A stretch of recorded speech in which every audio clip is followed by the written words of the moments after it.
So I thought I'd make a quick video about something that happened the other night at the library. I went in there and I was reading my IBD, and I'll go there on occasion, actually every week, and I'll read this paper there. It's kind of difficult to find out where I live, so they carry that and they carry Value Line. So I'm reading this.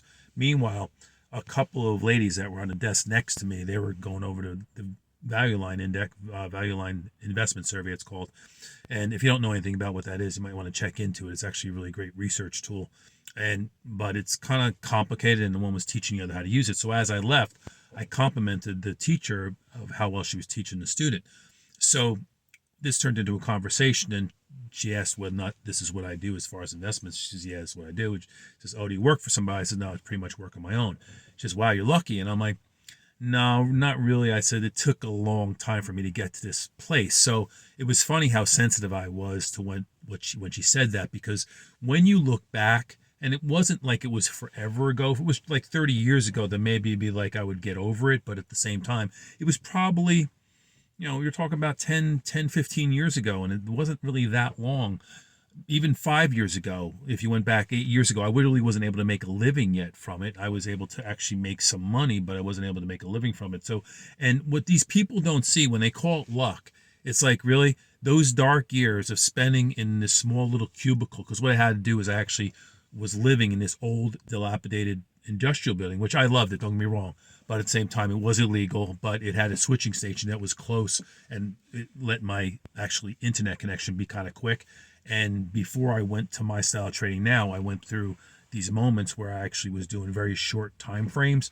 So I was experimenting with, obviously how to figure this out, and I'm keeping my lots very small, but not that anybody knew what I was doing, but that was 40 hours a week. I was getting screen time for 40 hours a week. Meanwhile, I'm over at this YMCA doing part-time work, like 20, 25 hours a week there, just so I could make money, so I could afford to be in front of the screen that long. And don't get me wrong, I had trading money set aside for if and when I figured out how to do this. But in the meantime, as everybody knows, like after 2009, 2010 came, you went on to a ZERP policy. So I was making nothing on that. So in order to pay my bills, I had a little part-time job in conjunction with it. I was doing that.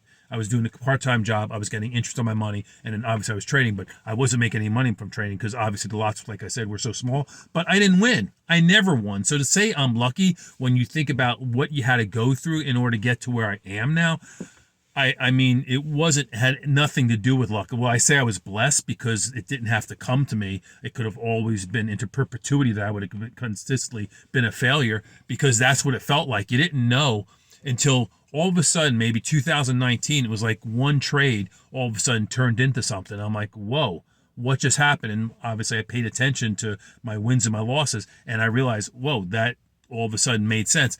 What happened is that somebody lost me so much money in 2010 that I ended up realizing, like, you know what? I've never lost that much money on my own. And if somebody else can lose that much money, then I could put some money at risk and actually take the chance myself. So I shouldn't have been so sensitive when she said that. But to think it's luck, nobody knows what you go through those dark years trying to pull this off. I've had it in other disciplines in my life also, to where you spend so much time alone trying to become a master at what you do, and when you finally come out the other side, people think, wow, you're kind of lucky for being able to pull it off. I'm like, no, it really, don't look at it that way at all. Like, do you really have that time? Even like right now with me doing this stuff, say, and again, I have no preconceptions that I'm going to be internet star, but at the same time, I notice how much better I am getting from the first time. It took me just to get to this moment that I could talk in front of my phone. I think I had at least 350, 400 takes because I was so uncomfortable. So again, and nobody sees that I have to do this. I wake up in the morning, okay, do this. No, I don't want to do it. I don't want to do it now. I don't want to do it now. I don't want to do it now.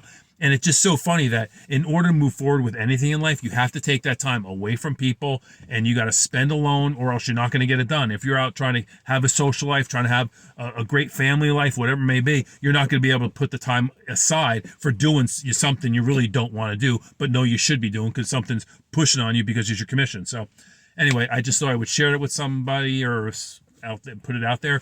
And there's another part to the story, and I'll do that next time. But thank you.